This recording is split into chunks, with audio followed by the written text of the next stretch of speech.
in this episode with Bob Clarkson. But about 6 months ago, the Parkinson's got a little bit rougher. Right. Now I'm okay now, not too bad. Yeah. I usually only start shaking when I'm a bit stressed. Right. Anything to do with the council, for example. So I tried with the National Party to push real hard to get houses going.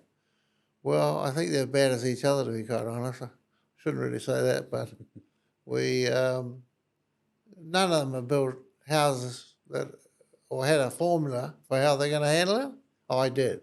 Mm. There's 62 members in the National Party. I had 60 of them would vote for my policy to go ahead. Now, you have to get it voted through caucus. I had 60 of the 62 that would tick it off. The two that wouldn't tick it off were our commissioner, Ann Tully, and John Key. Right. It ended up at 1,800 houses actually on 500 and something acres out here. I took a $52 million punt that it'll work.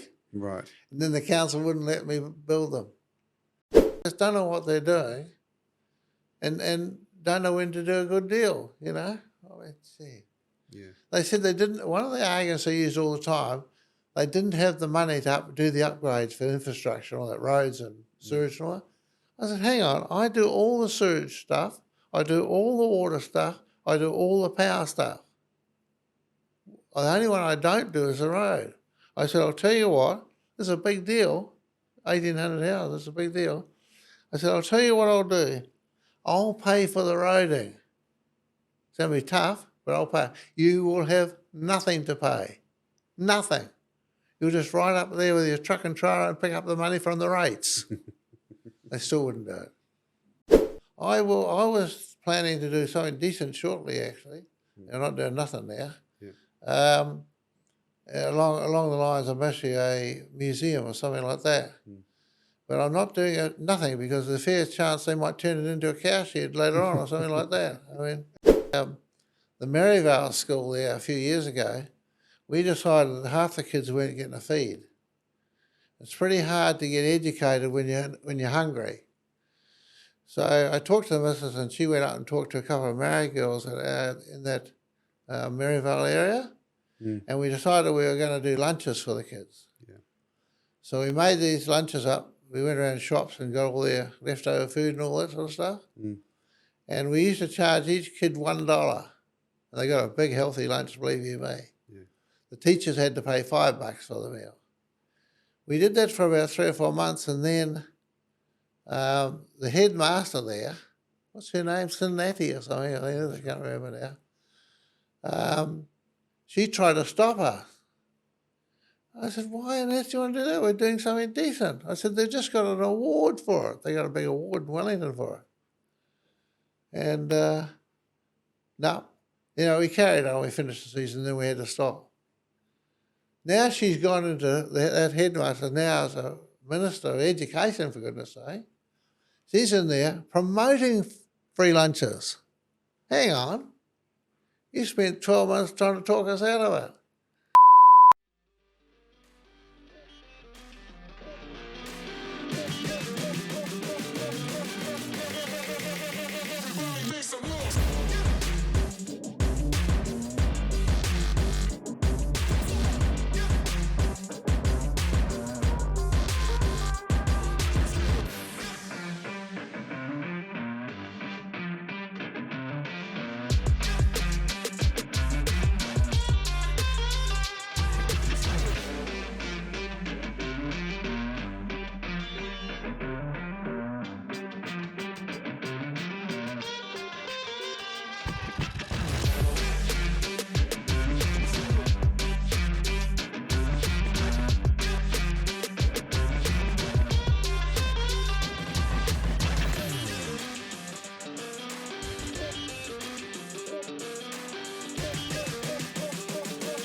All right, Bob. Yep. Thank you very much for giving us some time and coming to talk to me today. I appreciate that. I remember you. I've lived in New Zealand, well, in Tauranga now for 25 years, and when I first came to Tauranga, you were a well-known character in the city then, and I've got fond memories of bumping into you at the airport one morning. You were a politician at the time. And we'll get to that. But I was thinking about getting into politics, and I remember asking you if you could spare me a few minutes to talk about that. And I remember your advice: don't bother. Too true. And I think it was good advice, actually. I think it was good advice. So, looking back, I think it was probably a good thing that I didn't get that opportunity and go in that direction. So I appreciated your candidness and your straight shooting back then. So I thank you again for that. But The bill's coming. the bill's coming. So today we're going to talk about your life's work. That's the name of our podcast. And really it's about your life, your work, and your legacy. And so if we can, I'd like to ask you if you can summarize what you would, how you would describe your life's work. A lot of fun, hard work. I did a lot of hours, averaged 120 hours a week, which is a phenomenal amount of hours. But enjoyed every moment of it because I did what I wanted to do. And that ranged from putting V8 motors in Mark IV Zephyrs, the old Mark IV. I did hundreds of those, up to building buildings, which I've got a bit of a legacy of that around town here. And one of the biggest ones, of course, was the stadium, which in itself is now causing a bit of a problem because our lovely commissioner wants to pull it down.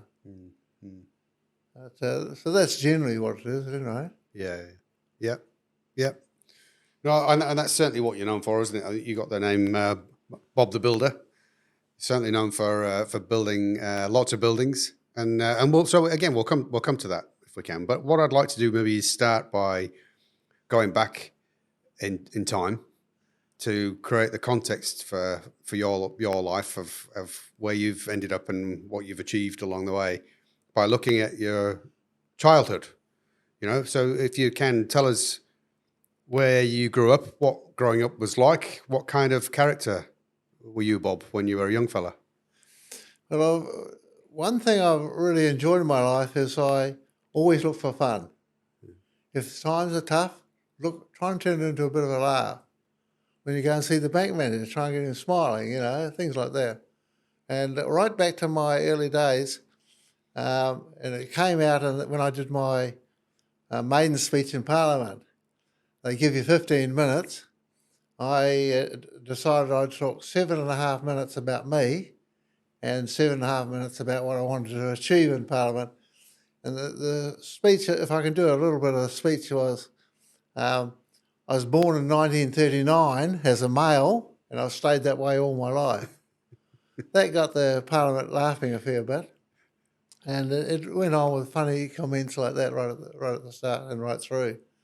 And at the age of 10, I did my first business deal. I used to walk down from the school in Gisborne to the shop, get a big bar of chocolate, cost me 20 pennies.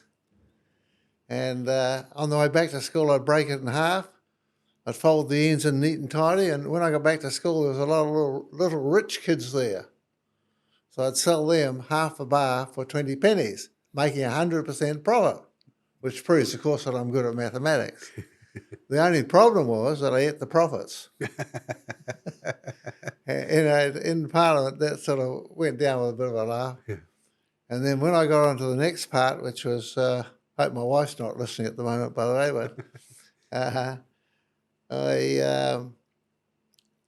after 11 years of marriage, I asked her what she wanted for Christmas, and she said a divorce. And I said, well, I wasn't thinking of anything so expensive. And of course, that was in Parliament. So Yeah. the whole of the debating chamber was absolutely bent over with pain and laughter. And Yeah. it was really Jerry Brownlee, who I got on very well with. He just reckoned it was one of the best speeches he'd ever heard because it Yeah. came from the heart. Yeah. Yeah. That's the difference. Yeah. Exactly. Half the politicians in Parliament, and I don't want to start on that at the moment, but half of them are just there to bluff their way through. And it's not a good thing. Yeah. Yeah. But So where did you, as a child, were you an only child? Did you have brothers, no, sisters? 2 sisters and a brother. Yeah. And where did you grow up? What was home like? What was Home like? very good, actually. We actually, just for your interest, on the weekend we had a family reunion only this last Saturday. So we talked about the past. And we had sort of strict rules. Every Sunday was a roast meal, you could count on it. And it was really, my mother was a very good cook. And the family was run fairly strictly. But I still did most of the things I wanted to do. So you'd have to be a poor person if you didn't enjoy it, because we played hockey, we played football, we did all the normal things. Yeah. Yeah. And where did you get your sense of humor from? So you've already touched on that, and we've already experienced a bit of that. So Where did I get? your sense of humor. Oh, Were you a funny kid? I think I was a bit of a dumb kid, really, and so I had to make some fun to get through spots. I failed Primer 1, by the way. I had to stay back an extra year. So I had to look at the funny side of that, because that was a bit funny, actually. So I think it's just it was almost a cover-up system when I got in tight spots. Later in life, when I had to bluff my way through the bank manager, you get big mortgages and whatnot, or overdrafts, same sort of thing. Yeah. So, Is it like a bit of a defense mechanism? I possibly that. I was always good at on the mathematics side of things, but English and all that I wasn't very good at all. So I had to have some humour somewhere. Yeah. And as I said, I enjoyed playing hockey. Yeah. Yeah. Yeah. So as you've obviously told us when you were 10, you were doing your first business deal. Where did you get that from? What did your mum and dad do? What was their background? My old man he started off as the Ducks of the Kaiti School in Gisborne. So he was very well educated. No, I just one of those things that happened in life, and I was trying to think of a couple other things, but So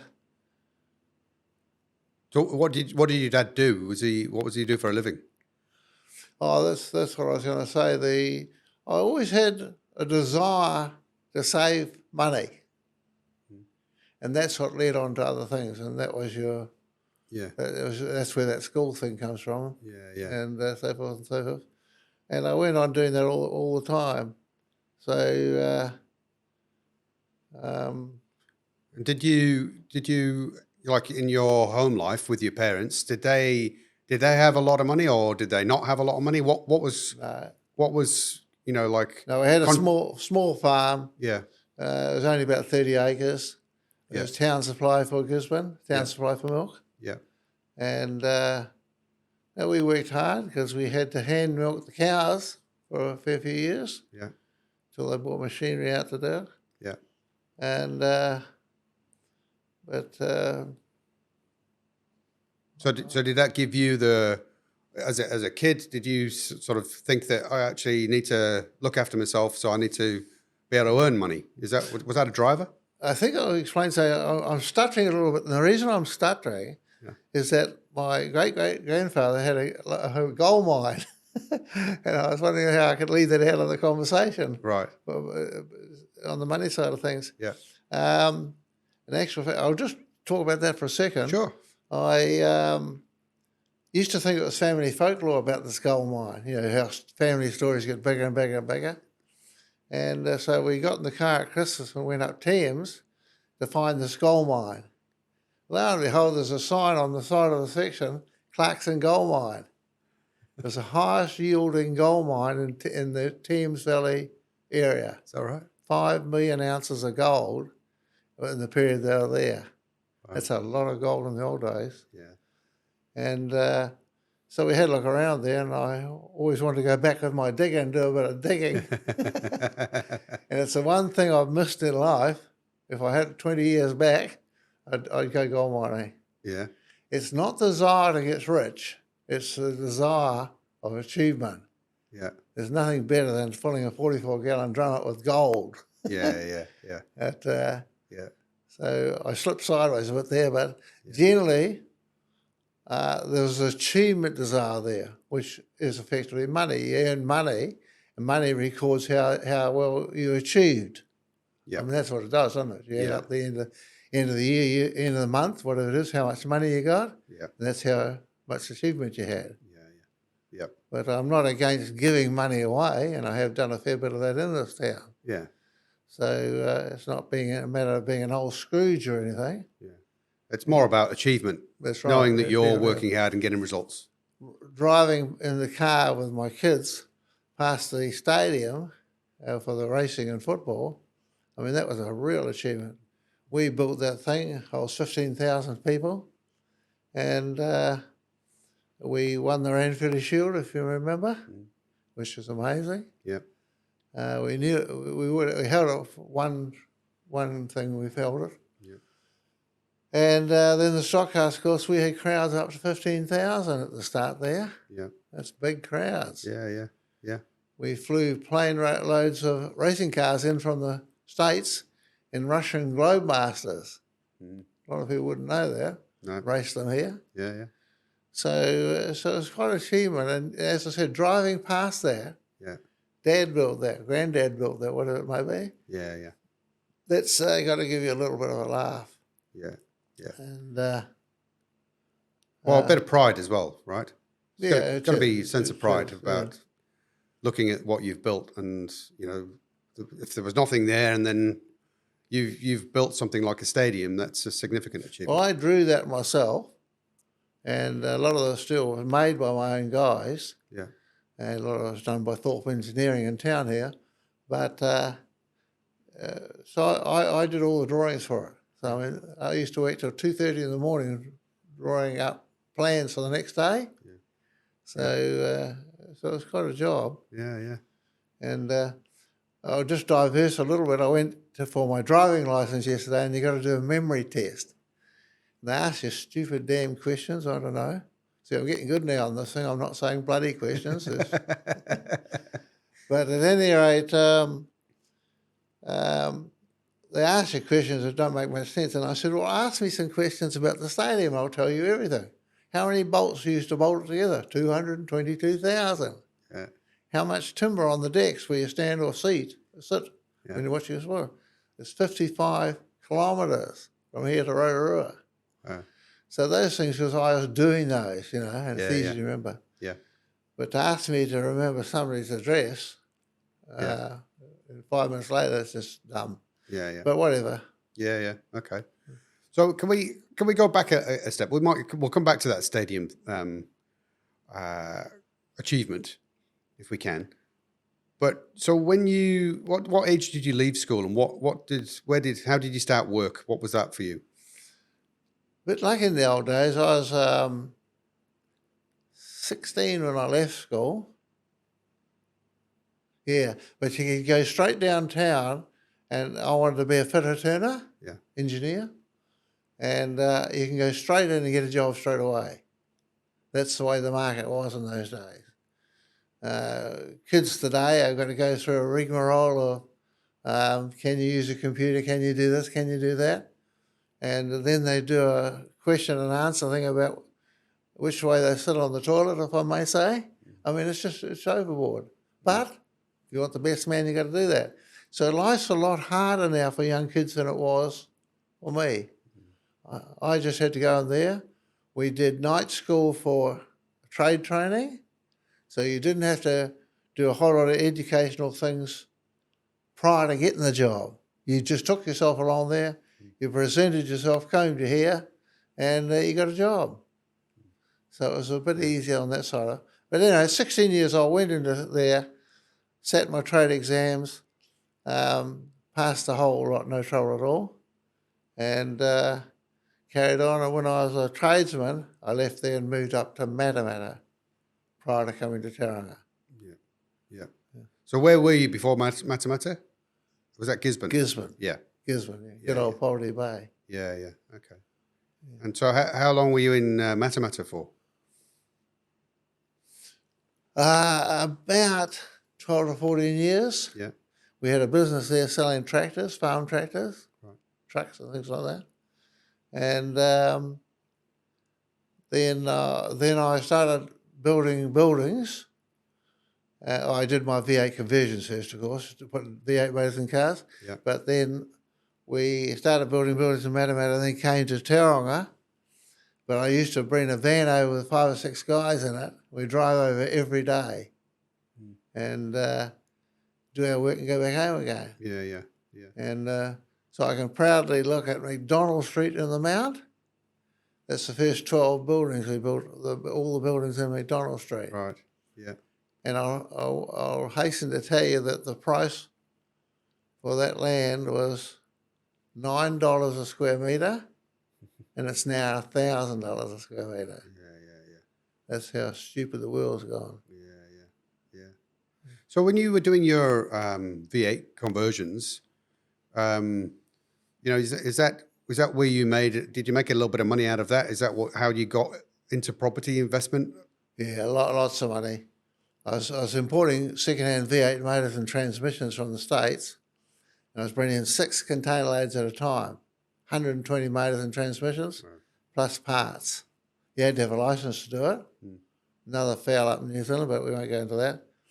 And we put them in the market for us, and that was it. Yes, I made lots of money, and I had enough money to start building buildings. Yeah. And that gave me the power with the weight of money I had, or the amount of money I had to do what I wanted to do. Yeah. My main business when I first started out, I'd watch the paper until I saw some firm pulling a big building down. For example, at Penrose, there was a 66,000 square foot, say 7,000 square metre building up for tender to remove. So I'd take all my guys up, put them in a motel at Auckland, and then we'd pull the building down, put it on trucks and cut it down to the Mount. And for example, if you know any buildings in McDonald Street, mainly the ones at the far end, they all came from Auckland or somewhere else. Right. Some of them came from Wellington. So basically you were moving buildings rather than building from... and rebuilding them, yes. Yeah. And very hard work, but absolutely plenty of money in it. Yeah. So it was a good deal. Yeah. What were you doing in Matamata that led you to think about building buildings? What triggered that? Well, it was a money thing again. As simple as this, I started bringing these. I need to slip back just a little bit further. I worked at the Kaimai Tunnel first, putting the tunnel through. I worked on the other side, and you might remember the tunnel collapsed at one stage, and later on they had problems. So they moved the tunnelling machine around this side, which I worked on, but I decided to stay on the other side, so I stayed over there. We were getting $1,000 a fortnight, where in Matamata we were getting $50 a fortnight. Those tunnels in those old days used to pay real good pay, so I was getting good money. So I was getting loaded up again with cash. So what I started doing is building some buildings on the sideline, and gradually the V8 business died off, and the building business took off. Yeah. So where we go again. Yeah. So what did you know about building buildings? What was... Well, I was an engineer, a fitter and turner. Yeah. So I did the trade exams and all that for engineering. Yeah. So I was quite capable of doing it. Yeah. Of course, I always drew my own drawings for the buildings, but I had different firms in Tauranga and Matamata that would work the calculations out and check them. And it was a lot easier in those days to get a permit or consent. Today, again, it's real hard work. Pay. Yeah. Do you remember the first building you built? I know the first one I bought was in Matamata, Yeah. but Yeah. I can't explain where it is. It's a bit awkward. Yeah. But the first one I built, I used to make a habit of buying dairy factories and rebuilding them. Right. So I'd strip all the stuff out of them, and then I would rebuild them to suit certain people. I did 47 buildings in Matamata like that, Wow. and half of them, like the old dairy factory in First Street, the other side of Matamata, I only paid 125,000 for that, and I sold it for about 2.5 million when I finished. I think offhand. Wow. Yeah. So. Yeah. So I didn't go straight into building just brand new buildings. That came later on. Yeah. Yeah. Yeah. Yeah. So, and what was life like in Matamata? What was I know that you've told me before some of the stories that of some of the fun times you were having while you were busy building and things like that. What was life like over there? Well, I played hockey there. Yeah. Yeah. Yeah. I actually hockey one issue. I got picked in the Waikato team as a goalie, Yeah. and I actually got picked from there in the second New Zealand team, and we played the New Zealand team that went over to the Olympics in 1976, won the gold medal. Yeah. So hockey was very strong in those days. Yeah. So there was that side of it when I was a bit younger. Then as I got older, we had this business selling tractors and all that. I did that for about 10 years. Mm. And then gradually I changed over to doing these V8s. I went out to the Kaimai Tunnel, as I said, for a period of 3 years. Mm. I threatened to kill the boss, so I got the sack. It's true, actually. But I didn't mean it. What was it? What was that about? What was that about? It was interesting to have a workplace story. What was going on there? I'd been working about just under 20, 22 hours a day, and I was pretty tired. We were trying to keep the tunnelling machine going, so I was working long hours just for a few days. I was a bit tired, and the boss came up to me and said some stupid remark, and I should tell you his name over here, but over the speaker, but how I won't. And I just said, I'll hit you over the head with a beer bottle if you don't look out. And he told the boss that I threatened to kill him. But in actual fact, I mean, I don't drink, so how was I going to do that?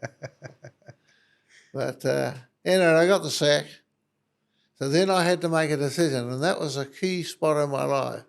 I could go back on a wage earner, $50, $60 a fortnight, sorry, which was way down from what I was getting, or I was going to have a go. So I decided to put these V8s in the Mark IVs.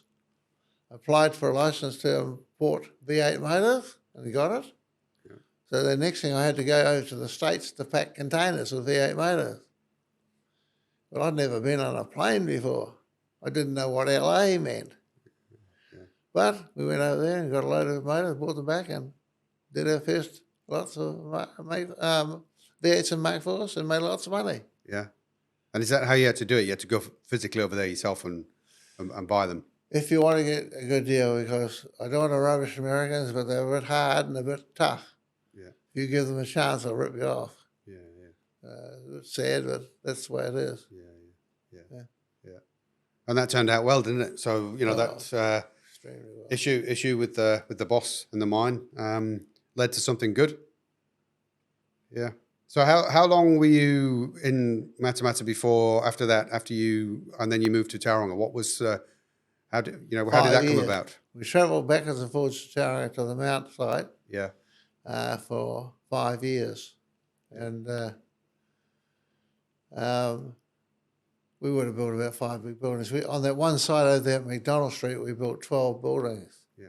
Some of them big buildings too. Yeah. I was always proud of that because it was way ahead and of its time, and not many people were doing big clusters of buildings like that. Yeah. I mean, at that time, was that a bit of a risk, Bob, for you? Like taking a punt on building, a number of buildings in one spot like that, or Was it No, fairly no. nailed on that that was going to be successful? Well, what we made our own luck by building them to suit each other. So we got firms as tenants that cooperated with each other. So one might build something, a truck body or something like that, and another firm down the road might build trailers. So they all work together to a certain extent. Yeah. And then we had placemakers. We built all that over there. So that led to the building, and then I started buying off them to build buildings. Yeah. But no, I think I was lucky there that I moved into the land, industrial land, when it was cheap, $9 a square metre. You pay more for that than the letterbox today. It's just plain hard work. Yeah, yeah. So, I think that's what I was asking about, whether it was a risk or not, because like you just said yourself, you made your own luck, right? If land was cheap, no one else was buying it up like you were. You had to kind of take a little bit of a punt or that's a right. risk. The market hadn't started expanding rapidly like it has lately. Yeah, So I got in just at the right time. yeah, And secondly, as I said, I was building down recyclable buildings. So I'd pull them down. That 7,000 square metre building I bought down from Penrose in Auckland, I paid 30 grand for that building. I pulled it down. I had it all dismantled and trucked down to McDonald Street for 130 grand.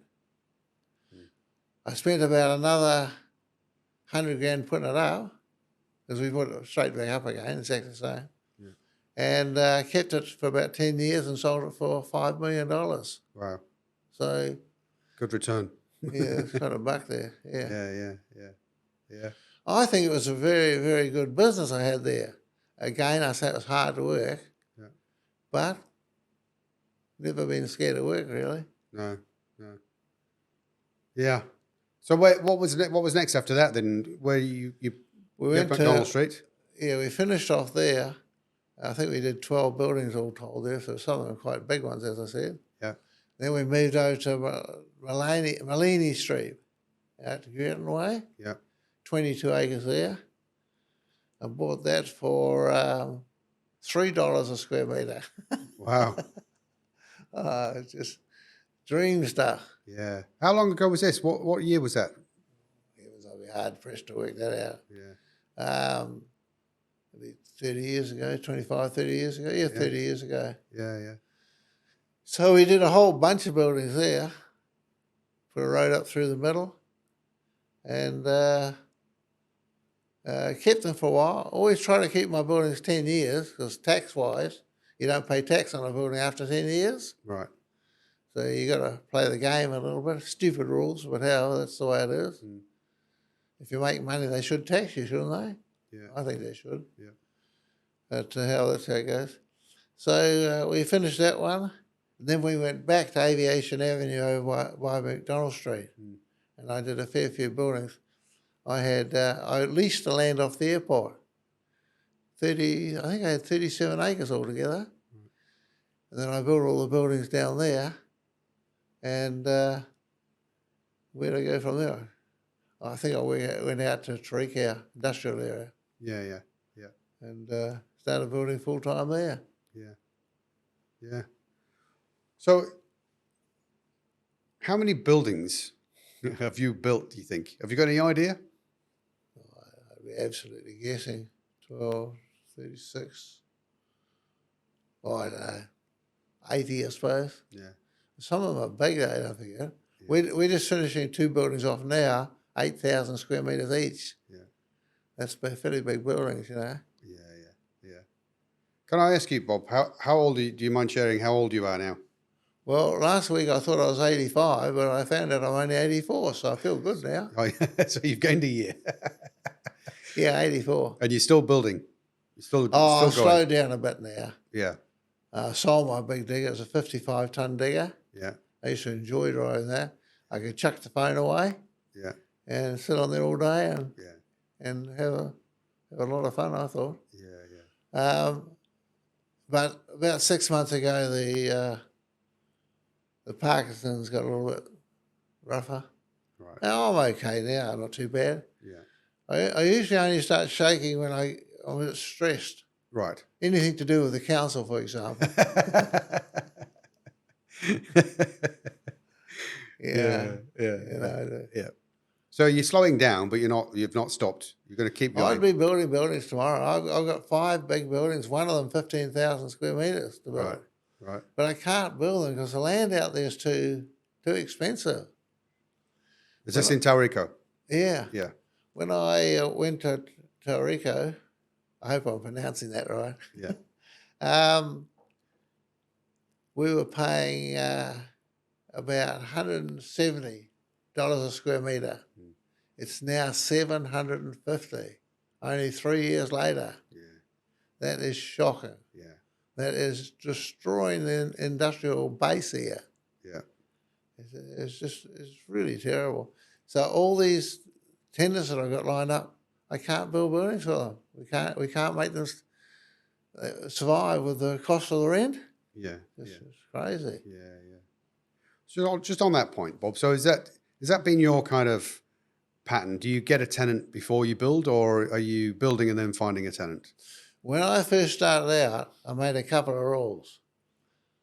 I would never build for a tenant. I better get this the right way around. I'd build a building that I wanted to build, that I judged the market needed. Mm. Then I'd build it, and then the tenant would come along and have a look at it. If he wanted, he could have it, rent it. Mm. If he didn't want it, he could bugger off, simple as that. Yeah. No simple rules. Yeah. That means there was no pressure on us. We built the building when we wanted to build it. We got it finished when we wanted to have it finished, and everybody was happy. Yeah. Gradually, my foreman and team of guys I've got worked pretty good. And Neil Ellis, my foreman, he'd hate me saying his name on this, but however, he's been with me 39 years now, Right. a fairly long time. And he did a fairly good job. Now, when that happened, we started attracting companies who wanted me to build buildings. Right. And that's where I started doing Mega 10s, Bunnings, and various buildings like that. Right. Only just about 2 weeks ago, I was proud. I found out on the weekend at this family reunion that my brother's daughter runs a trucking firm called Kobe's, I think it is, in Auckland, big firm.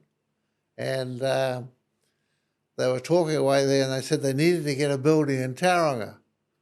And one of the guys at the management meeting stood up and said, "Oh, we can get that guy Bob Clarkson in Tauranga to build it."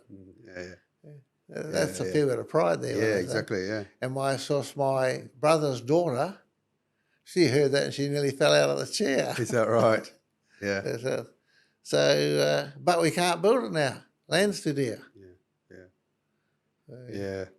So on that point that you just made there, you've obviously got a fantastic reputation nationwide for doing what my you staff has it anyway. do. Yeah. Ah, yeah. Yeah. So that's great. That's good. Coming back to your point about the cost of land, though, where's that going to end, Bob? What's the outcome of that looking like in the long term? I don't know. I'm too old now to really wait. It doesn't matter what you pay now. In time, that'll deem to be cheap. When I paid $9 for McDonald Street, a square metre, I thought that was awful expensive. You know. Yeah. 2 or 3 years later, that was a gift. Yeah. And now we're going to pay $750. I think it will take a while to recover from that, but in time, that'll deem to be cheap. Yeah. But when you get land in Christchurch at $250 a square metre, Hamilton $270 a square metre, Wellington I think is about $280 or something like that. This is industrial land. And we come to Tauranga and it's $750 to $850. There's something wrong with this town. Yeah. There's something wrong with this council. Oh, hang on. We haven't got a council. There's something wrong with the commissioner. Right. Yeah. Simple as that. So is that what you think is driving the cost up? What is driving the cost up? Why are we different? Why is Tauranga so expensive? We've got a deemed to be a council that doesn't know how to handle things. The simple rule with cost analysis of things or what you're trying to do, if the price is too dear, put more on the market. Drive the price down. And that's the council's job. I can't do that. How can I do that? I've got to get consents and everything. So how on earth do I do that? So the council should say, look, this is not good enough. This land's just too dear. We're going to open up another 100 acres. And that means the developer out there now gets a bit of pressure on him. He lowers the pressure down. Right. This guy is a joke out there at the moment. He's running the whole market. One developer doing industrial land. That is so far wrong. Now, it doesn't affect me. I sell my buildings. They're selling for a hellishly high price. See, I normally keep my buildings, by the way. But about a year ago, I sold a whole bunch of them. Right. 22 of them, I think. Wow. Okay. And so it's good for me, but the poor developer or tenant coming along has got to pay really high rent. Yeah. Yeah. And you can't expect them to do that. Yeah. Well, it's not sustainable in a market like we've got now, an economy like we've got at the minute, is it? For people to, what's the incentive for businesses to move to Tauranga? Sorry? I'm saying, what's the incentive for people to move to Tauranga to bring their businesses here? Or even to start a business. I mean, Yeah. one of the buildings I'm doing at the moment, we've got some good tenants in Tauranga, around here. This building I'm doing at the moment, it's an outfit that makes computerised machines for making things. Now, this firm in Matamata in Tauranga makes trusses for houses. You know what a truss is? Yeah. So what they do, they make these machines and supply them to a company that makes trusses. The company that makes the trusses puts 3 or 4 pallet loads of timber next to the machine before they go home at night, switch the computerised machine on. When they come back in the morning, the trusses are made for 3 or 4 houses. Finished. Yeah. Wow. Real clever stuff. Yeah. This is a New Zealand designed machine, New Zealand manufactured machine. Every company in New Zealand that does trusses has got one of these machines. Yeah. The reason he's building another building now, he's exporting to Canada, Australia, and somewhere else. Canada and Australia mainly. So he's going to go right through that market. So you're talking big bucks when you do that. Yeah. So, Yeah. And so the other thing that you were looking at, and I suppose this is connected to your politician days, maybe, but you had some land that you wanted to build affordable housing on. Is that right? yes, that's right, yeah. Yeah. Can you tell us a bit about that? I'd rather forget the political side of things. In about 2000, I started buying land out Tauranga, near Redwood Lane, you might know it, to build affordable houses. I've got a passion for affordable houses. I couldn't get anywhere for a start, so I thought, I'll go into Parliament and give them a shake. And I stood against poor old Winston over in Tauranga here and beat him. Yep. And I ended up in Parliament. Then I realised that was a dumb thing to do, but that's how it goes. So I tried with the National Party to push real hard to get houses going. Well, I think they're bad as each other, to be quite honest. I shouldn't really say that, but none of them have built houses or had a formula for how they're going to handle it. I did. The 62 members in the National Party, I had 60 of them would vote for my policy to go ahead. Now, you have to get it voted through caucus. I had 60 of the 62 that would tick it off. The 2 that wouldn't tick it off were our Commissioner, Ann Tully, and John Key. Right. So I went into John Key's office. I can say this, and he can sue the bum off me if he likes it, it's true. I went in his office and I said, John, I'm sick to death of not building houses. We need houses. If we do them now, we'll get ahead of the market. And he still wouldn't tick it off. I said, well, I'll tell you what, if you don't tick it off, I'm leaving. I'm getting out of here. A waste of time. He said, well, that's your choice. So away I went. I moved out. Right. Then I tried with the council here to build, it ended up at 1,800 houses actually on 500 and something acres out here. The land's really good. It faces north for the sun. It's got a river through the bottom of it. I mean, it couldn't be better. Yep. And I got it reasonably cheap. Still a lot of money, by the way. Yeah. I took a $52 million punt that it'll work, Right. and then the council wouldn't let me build them. Right. I bought all the machinery brand new, big scrapers and tractors and bulldozers, all brand new. Got the stuff into Matamata out of here, and I had to sell it in Aussie in the end because they wouldn't let me build houses here. Right. That's how bad it is. That's how dumb this council is. Stuart Crosby should have had his bum whipped. And I really mean that because he kept telling lies. I've said this before and he rang me up about it. And I said, sue me if you like. I'd love to take you to court. They just would tell me they're going to let me build them, and they go into the next room and they say, ha, ha, ha. Right. So he was looking after his mates. And anyway, so I got pretty stroppy about that. But it didn't do any good, so in the end I sold to Classic Homes, and they're trying to get through now. They've spent about 3 or 4 years already. They've spent millions of dollars, and they can't get it through. For goodness sake, it's 520 acres. We can build 1,800 houses, nice houses, whether they be affordable, whatever you want to build. Just down the road a little bit is the big, about 700-800 diameter waste pipeline there. It's already in place. It's underused. It's only used about 50% of the time. Only carries 50% of whatever. The water's only about 3 k's away. That's easy to do.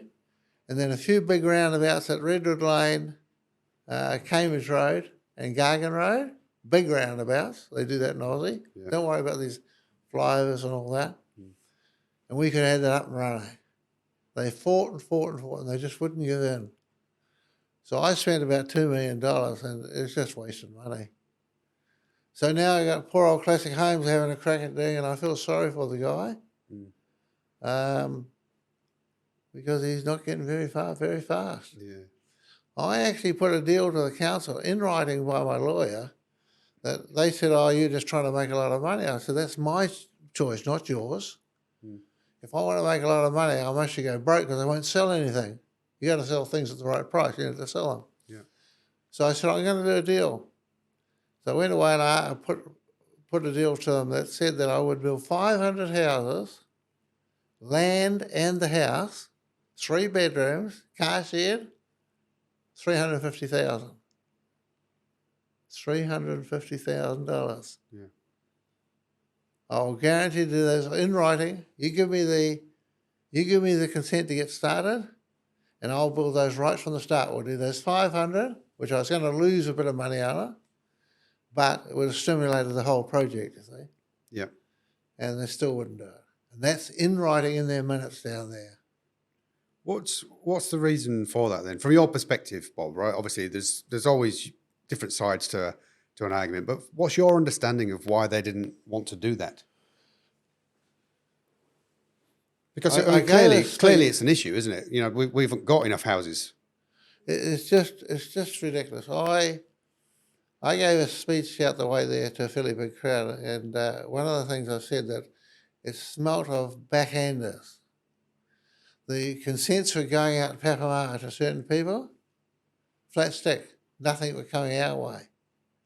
So I said that I thought that somebody, I had to be careful how I said this, of course, but I felt that there might be backhanders or something going on because why couldn't I get a consent when I had the best deal going? The sewer line was right at the front door. It's already there, big one. The water line was just down the road a bit. The power station's just up the road. They still wouldn't do it. And they just went on and on like that, and that was Stuart Crosby. So quite clearly, and I'll tell it to his face too. It just destroyed Tauranga because now we've got houses that once the house prices go up, they come back very little. You get them talking about house prices dropping now, but they've only dropped a little bit. They won't go back to the price they were, you know. Most houses over $1 million now. Young people haven't got a dog show now. Yeah, that's right. Yeah. It's the younger generations that are going to suffer, isn't it? Yeah. If I'd done my 500 affordable homes that I wanted to do and then carried on, that would have held the price down. Yeah. And then all these young people would be smiling. Yeah. So So obviously the situation has changed. It's not the same council. This is a few years ago now, but the situation is still the same. Is that what you're saying? Yes, it is. It is, and everybody blames everybody else. And then the government departments, or government, departments, I suppose, they go and pay stupid prices for land and upset the market. You know, they bought some land out Tauranga, paid a shocking price for it. Somebody should go to jail for it, actually. But so you got all these people in Parliament and various other areas that just don't know what they're doing, and don't know when to do a good deal. You know, let's see. Yeah. They said they didn't. One of the arguments they used all the time, they didn't have the money to do the upgrades for infrastructure, all that roads and sewage and all that. I said, hang on, I do all the sewage stuff, I do all the water stuff, I do all the power stuff. The only one I don't do is the road. I said, I'll tell you what, this is a big deal. 1,800 houses is a big deal. I said, I'll tell you what I'll do. I'll pay for the roading. It's going to be tough, but I'll pay. You will have nothing to pay. Nothing. You'll just ride up there with your truck and trailer and pick up the money from the rates. They still wouldn't do it. Yeah. So the worst period I consider for Tauranga in the last 20 years has been the time that Stuart Crosby was there. And I can't quite figure out what's going on. You ask me, is it still happening? Well, it's still happening here. It's still happening now. You know, nothing's happening in a major way. Yeah. But certainly, I don't like saying it. We had smart growth, or that was commonly known as dumb growth at any rate, so that wasn't much use. But we just, I don't know. I don't really know why. I really don't know why they don't do it. Yeah. But anyway, too late now. That land attracts, I think it's $3 million a year on interest. I think it might be higher than that, actually. Yeah, about $6 million a year in interest. That goes on top every year. So why are houses expensive? Well, that's pushing the price of those houses up eventually, isn't it? Yeah. Yeah, just getting it up and up and up and up. Yeah. So what's your drive? I've read somewhere someone at one point labelled you, I think it was a friend of yours or someone that knew you, as being a capitalist with a socialist conscience or something like that. So this drive for, and obviously from a philanthropic point of view, you've done a lot of good stuff in this community, Bob, over the years. You obviously wanted to build affordable homes. That's not to say that you were, like you said, you would have taken a little bit of a loss, but overall you might have made some money out of it. Yeah, anyway. But there are probably easier ways for you to make money. What was driving you to want to build affordable houses? Mainly because nobody was doing it. And I thought they were dumb not doing it. I'm a great believer in repetitious work. So if you can build affordable homes that all look exactly the same, there's nothing wrong with that, providing you put them on the site in a manner that they don't look like that. So you make clusters of them. So even though they look the same, you might turn them quarter of a turn or something like that. Various things like that. So we could do 500 out there without affecting the site. We didn't want the 520 acres to turn into a low-grade subdivision. So you just turn and move them around and whatnot, so forth, so forth. But where were we heading there? I've lost a bit there now. But, so I was asking about what was your driver for wanting to have affordable homes? Funny thing to say would be that I got a lot of fun out of giving something to somebody. When I bought an ambulance in town here for the ambulance brigade, and the smile you got when you hand it over to them, it's a really good feeling. And that might seem stupid, but it's a fact. Yeah. So if I could do something that cost me a few bob, I was making plenty of money, so it didn't matter, it'd give me a thrill. And I'll tell you what, if I'd built this whole 1,800 houses out there and took my grandchildren past, yeah, I mean, it would be a massive feeling, wouldn't it? Yeah. But, It seems like that's an important thing for you, Bob, to build something of value and to have a sense of pride around that. well, I had a housing policy. I was going to say it before, but I left it for later. I wanted to start a policy with the National Party that is a point system. If you lived in a state house, and you looked after the house, kept it clean and tidy, and everything, you might get so many points out of 10. So you might get 8 points or something like that. If you paid your rent on time and up to date, you might get another 8 points out of 10 on that section, and so on and so on and so on. And the end result is there might be a total of 100 points you can earn, and you might have 98 or something like that. Now, that was a system. If you got 98 out of 100, it might trigger that you had the right to get another house. So if you were in a state house, the government would have to build you a house, and then they would put the next state house tenant in that original state house. That was the basic idea of it. Yeah. So you get an upgrade, basically. Yeah, that's right. Now, also, if you looked after your house, as I said, and all those sort of things, and then you found somebody to buy your state house, the government could sell it to that person, they'd build you a house. So there's a whole lot of trigger points there, Yeah. and you could gradually upgrade. Yeah. All the time, the points were earned by management, money paid on time, neatness, tidiness, and so forth and so forth. So we encourage these people with state houses to look after them. Because I'll tell you what, I've seen some state houses that are shockers. Yeah. They shouldn't be given a house. Then as you go along, we gradually move that into the regular type house too. So you don't want your carpenters, your plumbers and all them missing out. Because unfortunately they usually earning too much to get a state house, and they can't get loaned at the bank because the banks are tightened up, you know. But there's ways to handle it. So we had a system, I had a system that I reckon is really good, and it would have definitely worked. Yeah. And the key side issue was that we'd get rid of some of these damn state houses. We've got state houses at the moment being built for $1 million, $1 million, $2 million, $3 million, $4 million. State houses, and given to some people, and not all of them, I'm not going to be mean here, some are just deadbeats and they get the house for next to nothing. They don't pay the rent. Just a shocker. Yeah. So, and I think that's the answer. I made a trip to the States about housing, and I paid my own tickets. That's how I felt. I wasn't going to be, somebody's told me I was leaning on the government. And I met a congressman or senator from the Senate or whatever it is over there and talked about housing over there. They've got the same problem. Miles and miles of money going out and nothing happening. Nothing happening. Yeah. Mine is based on a point system, as I said. And the simple thing, if you get the points, you get a house.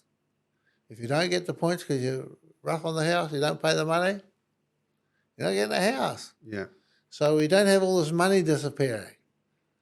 The government just pays out on contracts to get a house built if you're entitled to it, and so forth and so forth. Yeah. But I dearly, dearly love to have done that. I just would have been magic. Yeah. Is it too late, do you think, Bob, for you now to start push for that? I can always sit in the lounge watching TV while somebody tells me things on computers or something. Yeah. But something needs to change, all right? We need to do something about housing. But politicians won't listen to anybody. I have rang Clarkson to come down and see me about the land that the government bought out at Tauranga. Paid twice too much money for it. Didn't turn up. I won't go on about rubbish. Too many people. I ain't got much faith in politics at the moment. Okay. Yeah. Sad really, but so be it. Yeah. So your time in politics that was 2005, wasn't it? I think you started. Yeah. What was it? Was it the housing policy or the passion about that? Was that what drove you to stand? What? Yeah. That's what got me into Parliament. Yeah. Is that I wanted to get this housing stuff going. Yeah. I think the first year I was in there, first year National did housing, they did 4 houses in a year. I mean, it's just ridiculous. Yeah. Labor, I don't know if they did any. They that was Helen Clark's years in those years. But I think housing is very important. You know, if you can keep your families together with a reasonable house, doesn't have to be a good house, but a reasonable house. If you can keep your families together, I mean, you don't get crooks and all that. So those that stay together, I'll reword that. Those that play together, stay together. Yeah. And if families stay together, usually don't have trouble. Right. Yeah. So and again, if you have the point system on the house, the parents are going to tell the kids not to abuse the house, not to beat it up or so forth, because we lose money, you know. Yeah. Yeah. So the whole thing starts to work. Yeah. Yeah. But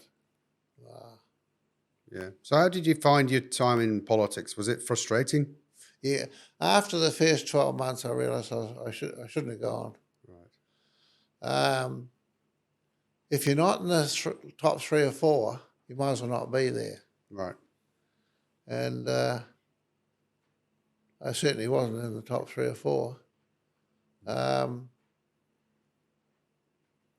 When John Brash was leader of the opposition, I used to get on pretty good with Don. He had some good ideas. But then he went, of course, and John Key took over. Well, John's a really good speaker, you know, and things like that, dealing with the public. And politically, that's really good news, isn't it? I mean, that's what you want. Yeah. But I was there to get the job done, not muck around talking to the public. Yeah.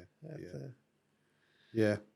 I think that's the issue, isn't it? Some people are driven to want to get into politics to bring about some change rather than just, you know, bitching and moaning about things. You want to actually put your hand up and do some work and try and affect some change, but then you get caught in the machine of politics that actually makes it harder than what it maybe is on the outside as a private person, making a difference to the way that you have. Yeah. Then there's a funny thing, of course, if you're a Minister of Housing, you can't go and tell the housing department what to do. It's got to go through the system. Yeah. Well, it's dead end as far as I was concerned. Yeah. But Tauranga's a wonderful little town. Not little, it's getting pretty big there. Yeah. And I don't know what we're going to do because we haven't got a council. We've got a team down there, if you call it a team, that doesn't debate anything. The system in councils, I believe, the public get ideas. They move on, they talk to the councillors, might invite them around for a cup of tea or something. They talk to them what they're trying to do. And then the council thinks, oh, that's a good idea, if it is. He puts it to the council itself. They vote on it. If it's ticked off, then the mayor is supposed to take that along to the executive and the management side, and the job's done, if you're lucky, if they got the money.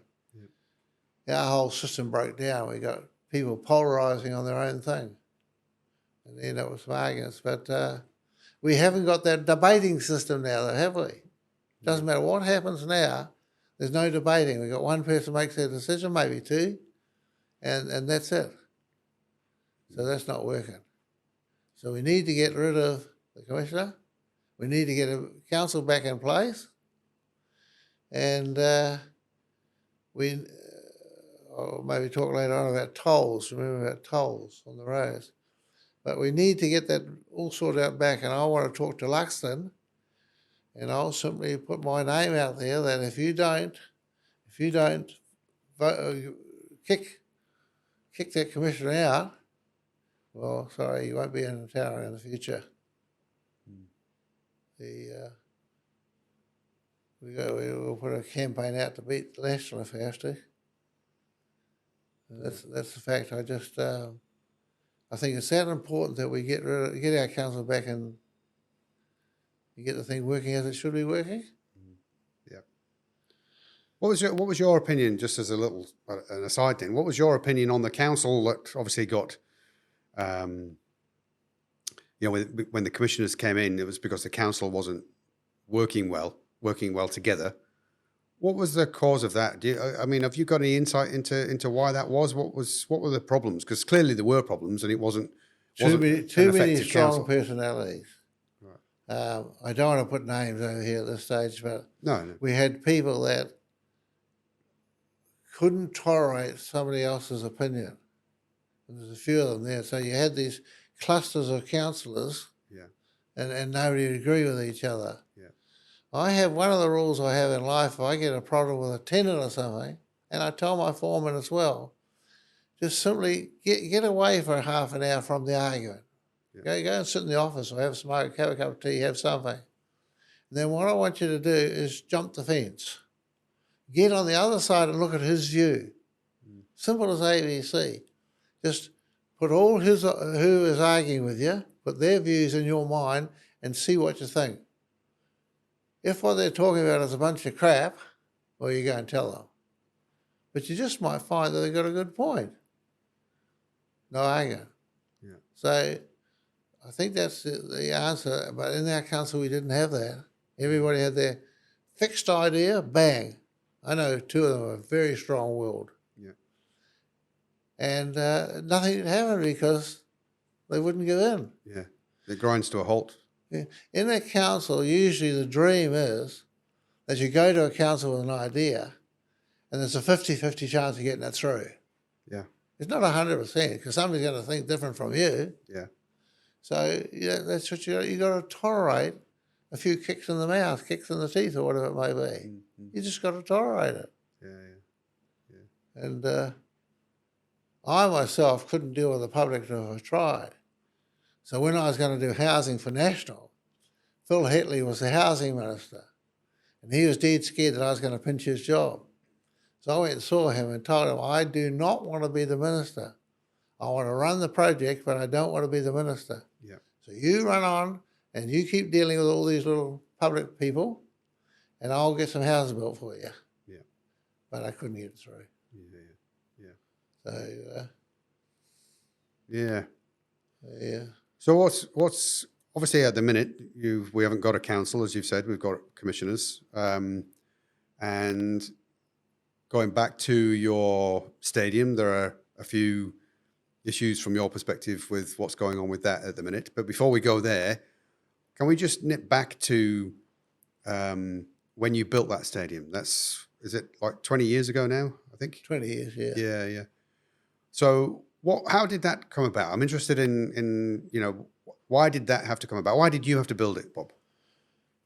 I always loved stock cars. I always thought that stock cars were a good thing to keep families together. It was a family sport. So I always had the dream if I could run stock cars, I'd keep all the families happy and they could come watch them. And there's a lot of families out there.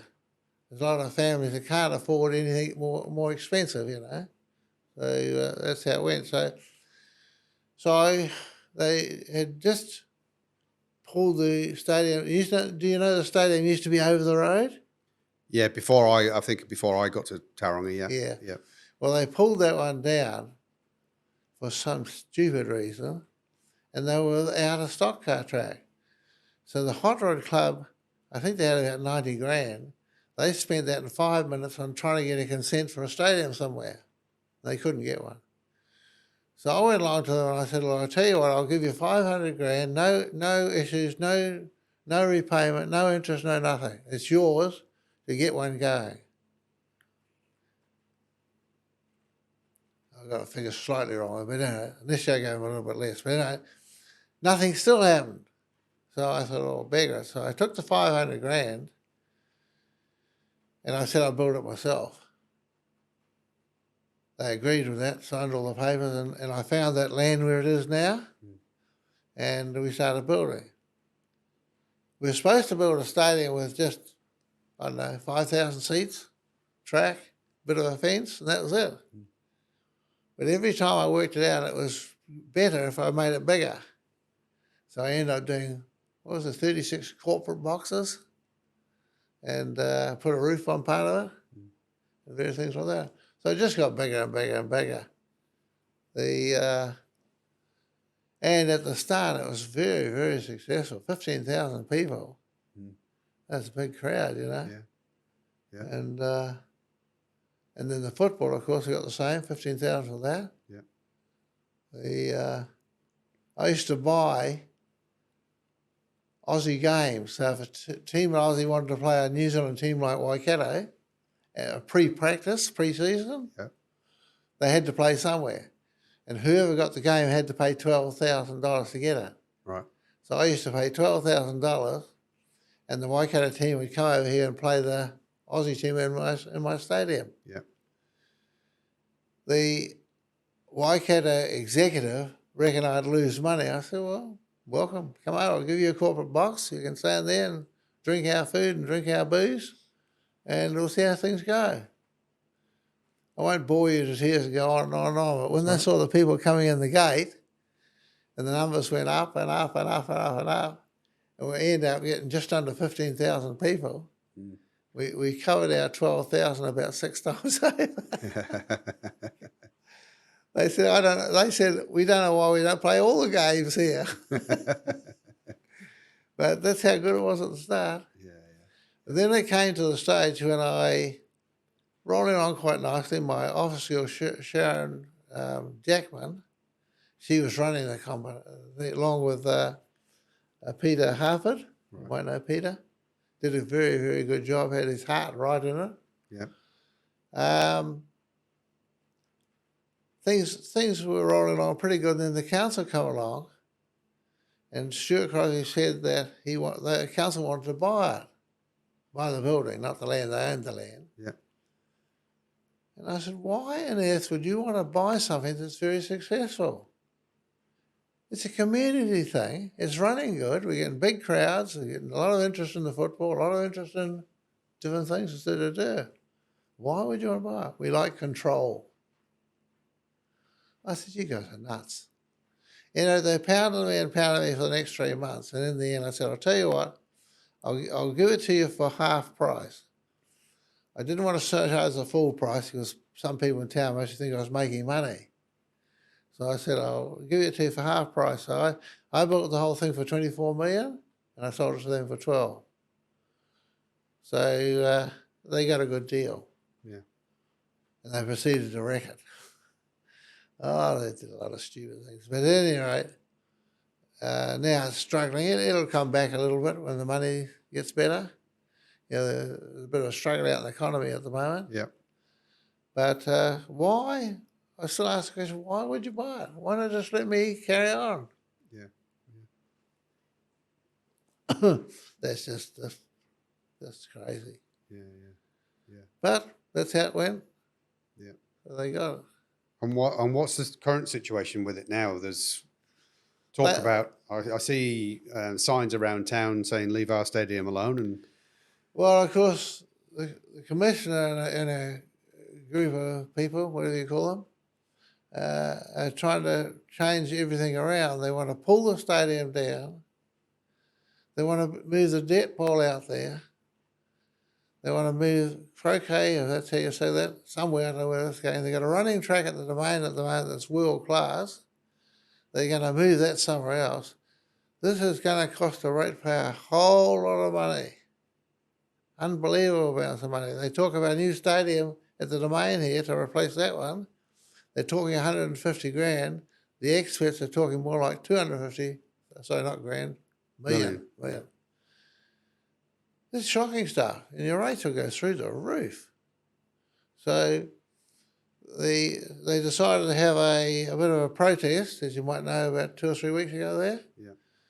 It surprised me. I thought they might get very little people there because people don't go out to those things. But I reckon they had 600. They put 400 in the paper, but I reckon they had 500 or 600 people there. Yeah. And it really amazed me, actually, that many people. Yeah. So the word's out there. Is this this is in protest to the taking the stadium down? Is that what they were protesting for? They were protesting that they don't want to touch it all. Yeah. When I first built that, I had a plan for that whole area. Yeah. We had the stadium, we had the exhibition centre there, Yeah. with some netball in there. Mm-hmm. Further down still, there's a car park there, 3,500 car parks, which is good. Then we were going to do more netball courts down the back. And then in the sea there, we're going to have a big pond and have jet boat racing. Right. Jet boat racing that doesn't make a noise, by the way. Yeah. They cover the exhaust. But at any rate, this council just decided they're going to pull it all down and put netball everywhere. So that was your original plan for that whole space, was it? The whole thing, I don't know why they don't come and talk to me. You know, I mean, talking to people, you get ideas, don't you? But they like control, as he said. Yeah, yeah, yeah. So they don't talk to nobody. Yeah, yeah. But I think it's a dreadful mistake what they're doing. But what brassed me off, as I said, I put out 12 million. In today's language, that's more like about 20 or 30 million. Yeah. And I put that out. And when one of the Speedway boys went and saw them about that and said, well, what about Bob Clarkson and all the money he put in? He said, well, we bought it now. It's nothing. Not money. He gets no feelings, nothing. Yeah. So I got hold of somebody and give them a bit of a tune-up. I said, what about the morals of it? Yeah. I gave all that money for a stadium for Speedway and football for the young fellas. Yeah. You were pinching that from us. Yeah, but we paid for it. I said, yeah, but that's beside the point. Isn't there some morals in this place? Yeah, yeah. And they just said, go away. So that's the only problem I got is the morals. I was planning to do something decent shortly, actually. I'm not doing nothing now. Yeah. Along the lines of maybe a museum or something like that. But I'm not doing nothing because there's a fair chance they might turn it into a cow shed later on or something like that. I mean, I just don't trust them. No. Just absolutely hopeless. Yeah. That's a shame, eh? Yeah. I'd like to take a moment to talk about one of our sponsors. I'm really pleased to announce that we have Sharp New Zealand as a sponsor. And it's great to have Sharp on board because as a customer, I can speak about their products and services from personal experience. And it feels good to be able to endorse and recommend a company because of the level of satisfaction we have regarding the services they provide. And across my businesses, we've certainly been impressed with the care and collaboration we've experienced in our dealings with Sharp. It's certainly a brand that we trust. Sharp has a long history of creating breakthrough products designed to meet the needs of people living in New Zealand. Sharp's leadership in technology innovation ensures it's at the forefront of the pack, providing business solutions from printing and photocopying to interactive meeting solutions and ICT phone systems. No matter where you are or what size your organisation, whether you're large or small, Sharp New Zealand can provide their services to you nationwide. If you're looking to upgrade your technology or renew your photocopier leases, talk to your local Sharp team or visit the website at sharp.net.nz.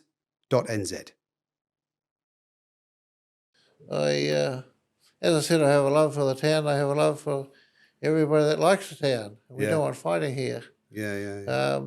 What's really perturbing me at the moment, of course, is the amount of problems we're having, dare I say, I'll say marry issues without being racial here or anything. Along the lines that I turn my TV on now and try to watch the weather forecast on one, and half it's in Maori. Sorry, that's not what it's supposed to be. They've got their Maori channel. Use their Maori channel if they want to, you know. Why change all these towns' names to Maori names? I don't know what they're talking about.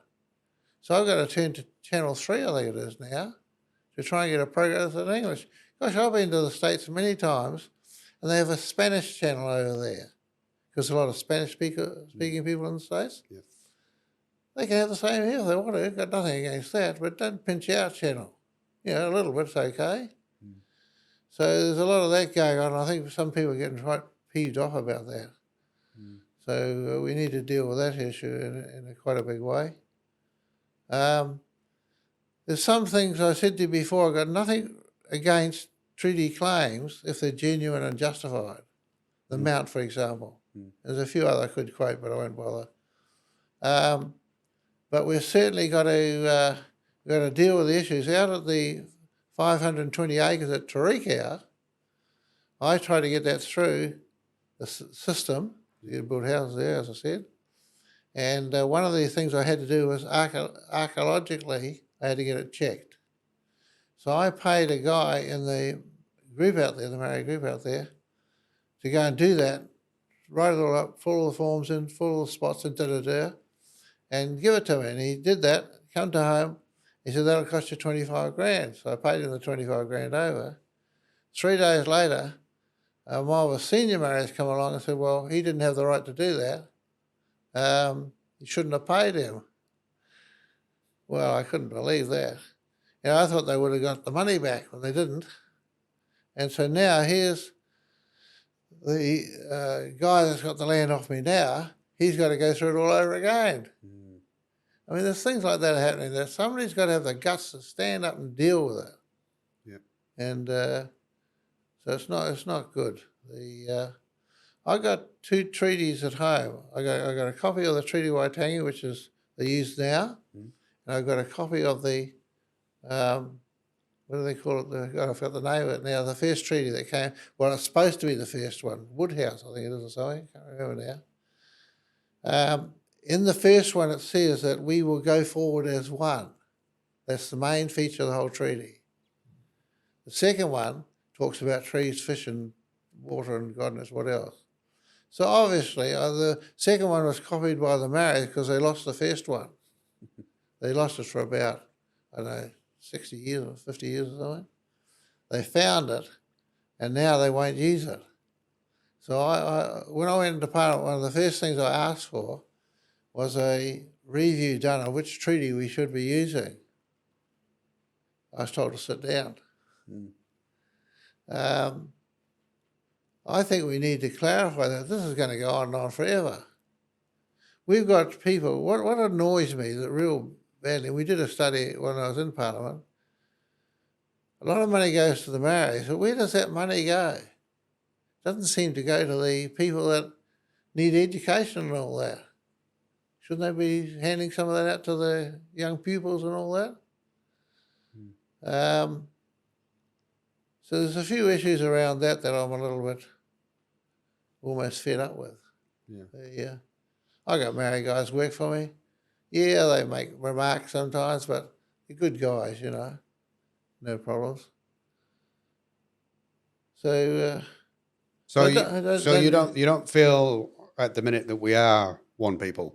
Is that what you're saying? You were referring to the Maoris are genuinely the Maoris are trying to segregate us. Right. And we don't want that. We have these schools, Maori schools now. For goodness sake, who the hell decided to do that? I know a lot of Maoris are very well educated. Why do we need to have a school that doesn't teach the English language? I asked the headmaster at one of the schools up here, how does a kid learn English? Oh, they pick that up on the street.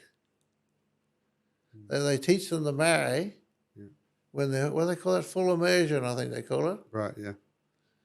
So you've, and the English is just picked up by accident.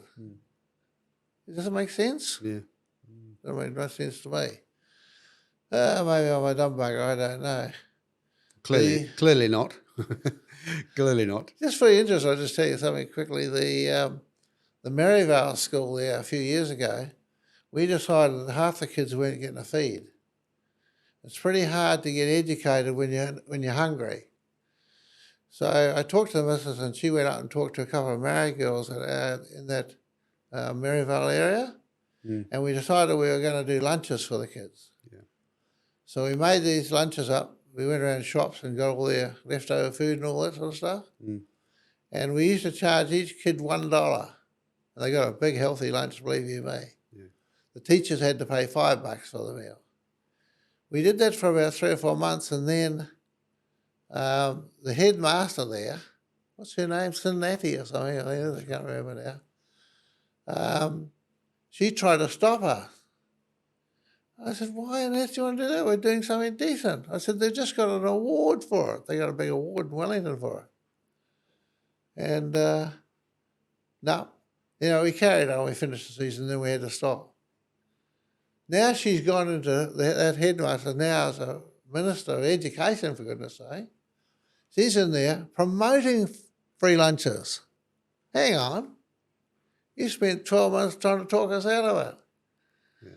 But anyway, so there's another little thing we did, and rather enjoyed it. I got about 6 buses and filled them up with all the kids and the parents and took them all over to stock cars. Yeah. Gave them all a free ticket in. That was quite a buzz. Cool. Two big Maori guys come up to me when we're heading out of the buses, because they were on the bus too. And they come up to me and they says, we're a little bit confused. I said, why's that? Why would a Pākehā shout all these Maoris a free trip? So I don't treat you as bloody Maoris. I don't treat you as Pākehās. You're New Zealanders. Yeah. And that's it. Yeah. Oh, that's okay. Yeah. But, see, a bit of a laugh. Yeah. I was hoping you would have asked me about some of the jokes I have during my life. As I said, I like to do some funny things now and again. Yeah. And I'll quickly tell you this one. It was a bit of a laugh. I might go to jail for this, but too bad. I used to have a big farm up north, 800 acres. And it got to a stage on the farm we had about 5,000 or 6,000 sheep, and you couldn't sell a sheep come love no money. So I said to my manager up there, I said, look, I'll bring a couple of guys up and we'll kill 80 sheep, butcher them and all that stuff, and cut them in halves. And we'll do 80 of them all together, and I'll give each of my people that I know in Matamata free sheep, free 2 halves. Yep. So we did that, a big job, by the way. And I went up there with my Toyota, bought the halves down, 160 halves. Yeah. And we started delivering them around Matamata. When we got to the last 12 sheep, 24 halves, the people weren't home. So I said to him, look, I got an old freezer around the old dairy factory that I used to own. So I went around there and turned the switch over, chucked them all, and then I said, we'll deliver them next weekend. We went back the next weekend, and I'd actually tripped the switch the wrong way. And I'd put it on the freezer? Yeah. So I'd put it on chill instead of freeze. It mostly wouldn't have made any difference. But I didn't want to kill my mates, so I decided to chuck them in the rubbish dump. So we chucked the 12 sheep, 10 sheep, whatever it was, 20 halves. We trucked them in my truck, and we went down the dump. We went to chuck them off the dump, and there's about 20, I don't know whether I should say this, but 20 Maoris there, and they said, hey, we'll take the chance. Well, I could just visualise 21 dead Maoris there, and I didn't know whether that was a good look, actually.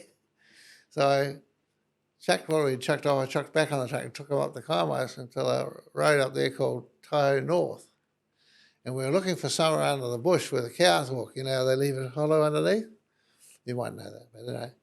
So we chucked them on under there, and we were just going to drive off, and I said to him, hold on, give me a hand. We can have a bit of fun. So we stood all these sheep up half against half, and we had 10 round in a circle. Nice, neat circle. Now, my idea was that the farmer's dog would come down and he'd bark, bark, bark, because dogs do that on a farm when they smell something odd. And the farmer would have to go down to see what the hell was going on. He'd see the circle of sheep and he'd wonder what the hell's going on. The end. That was the end. That was supposed to be. Well, Monday morning they got a full investigation. There's a cult started in town. They got the police going full bore. I'm sitting in the background hiding. That was 25, 30 years ago now. Anyway, I went over to Matamata when I stood for Parliament and did a speech there. And I finished the speech and it came to question time.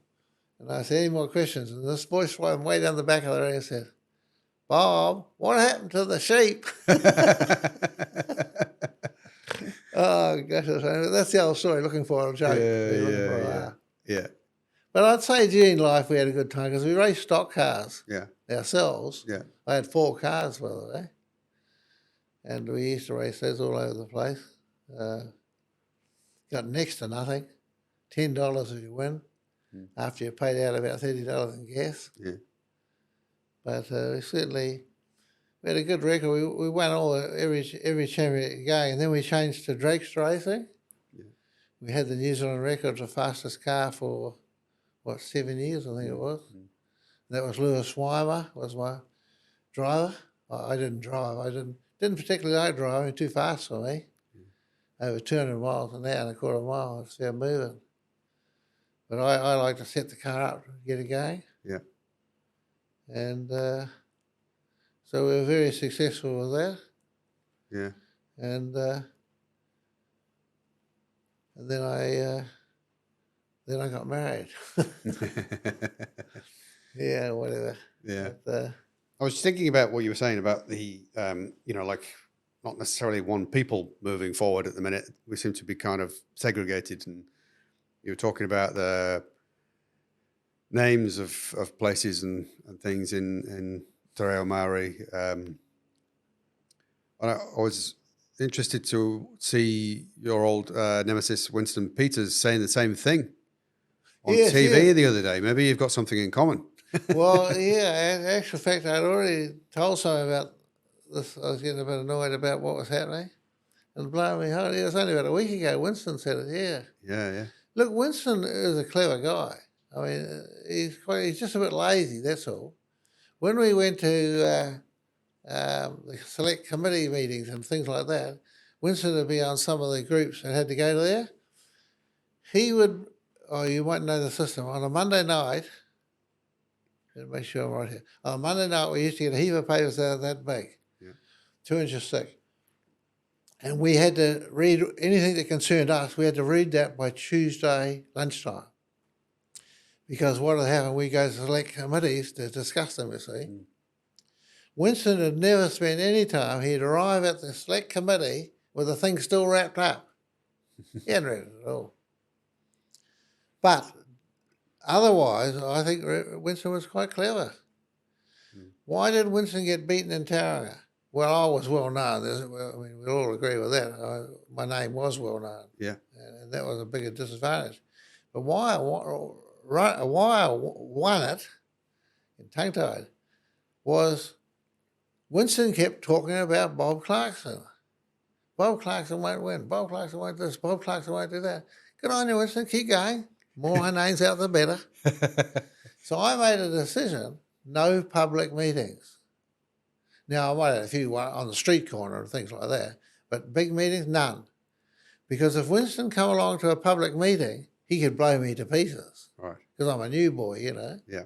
So I said it, my staff in my office nearly blew their top. And I said, no, that's it. I made a decision. I think we'll win this because this is how it'll go. So every meeting he went to, public or not, he'd spend the first 20 minutes saying how bad Bob Clarkson was. You know what people do when you run somebody all the time? They take their side, don't they? Well, not always, but they do take their side. Yeah. And that's what happened. I mean, he just lost vote after vote after vote. He was doing your marketing for you. Yeah, it's as simple as that. Yeah, yeah. So I think Winston was very clever, but he made one mistake there. He really did. Yeah. Yeah. What about his policies? Were you in agreement with anything that he stood for or his party stood for? Yes, he did. Some of his immigration stuff was good. I didn't study that side of things very much. I suppose I looked after my own field. But no, he had some that were pretty good. He didn't like immigration very much. You know, they bring these groups of odds about people in. Yeah. Things like that. Yeah. But he's a bit of a player. I mean, he plays on the one that suits the market. And this Maori one at the moment, of course, he's quite keen on that because he can get some what's the word? Some energy out of the people on that. Yeah.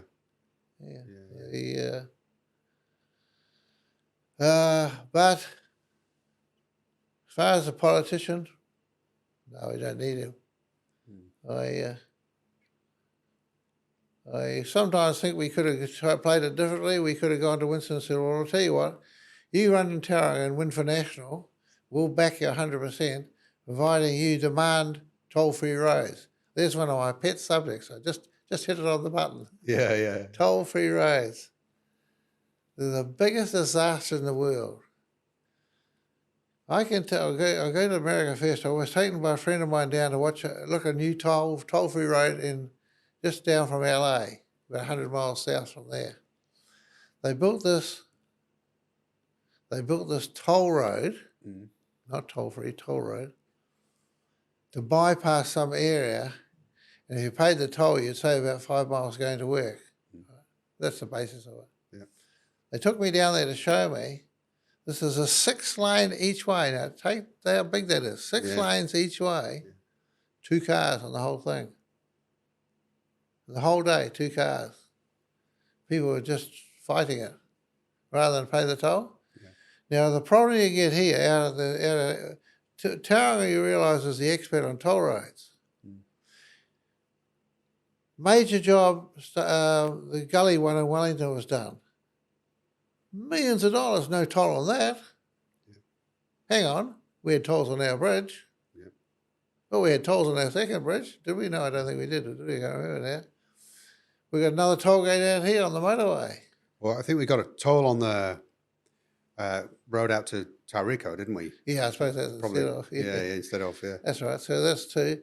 Then they added another 20 million on or something to allow for the fact of the road joining up to the Rotorua bypass road. It was the town of Tauranga was increased 20 million to cover that. You might know that, but it was a fact. You know, and then they got a toll road out to flipping Te Puke. We got toll roads everywhere. Now you tell me one other town that's got a toll road. Town, not a state highway. Yeah. There's a tunnel up north. That's a state highway, mind you. Yeah. You tell me one toll road other than Tauranga. It's shocking. We're being dicked. Yeah. In a big way. Yeah. So that's the second thing I want Mr. Clarkson to announce. Simple as ABC, he's going to wipe the tolls. Yeah. Tolls are the most inefficient way of collecting money. They find out here anybody that doesn't pay their toll, they're supposed to send a ticket out and all that sort of stuff, and a fine or whatever they do. Yeah. They don't get it paid. So I'd guess they got 50 people working on that. I'm guessing that number, by the way. And they collect very few of them. Yeah. I must find the exact figures out one day. It's shocking. So if you go out there, don't bother paying your toll. Well, you got an account if you had to see it. Most people got accounts. I've got an account. Yeah. But you don't need an account. They're not going to give you a hard time. Yeah. I went back and forth there by mistake with one number plate missing. Somebody hit my car and took the number plate off. Nobody ever rang me, and I didn't even know the number plate was missing. One of my boys had told me. But, so tolls are a definite no-no. And our council here, and it was originally a council, dumb council, the National Party were going to win the elections a few years ago. And they said to the council, if you wait 2 years extra, we'll do the toll road to Te Puke out that way, free. No tolls. And the council voted and said, no, we want the toll road now. 2 years they had to wait. That's all they had to wait. How thick's that? Yeah. So there's all these things that are happening underground that if people that need to debate them, find out some of these councillors were thick. Yeah. Yeah. I don't hate councillors. Yes, I do. That's a lie. I couldn't stop that before it came out.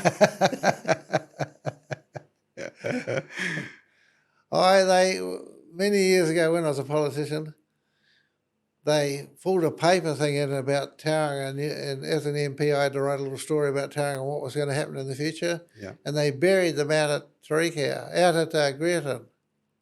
They put them underground somewhere out there. Yeah. I'm dying for them to dig that up. I'll be dead, but gone by then. But we want to know what was on the paper? Go on. I hate councils. Yeah. They've got a pig of a job. Yeah. But they can make it pleasant. But just debating and playing it straight.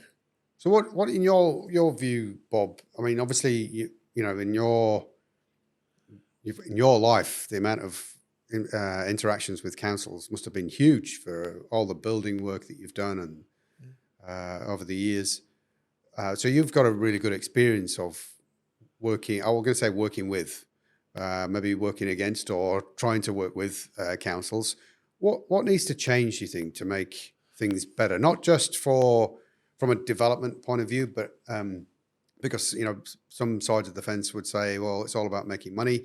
But from a growth point of view, from a beneficial, to be a benefit to the city or town, what needs to change as far as local politics goes?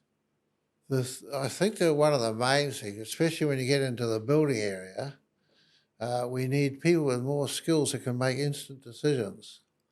We've got inspectors on the jobs that are quite good guys. They're real well experienced, old carpenters and all that sort of stuff.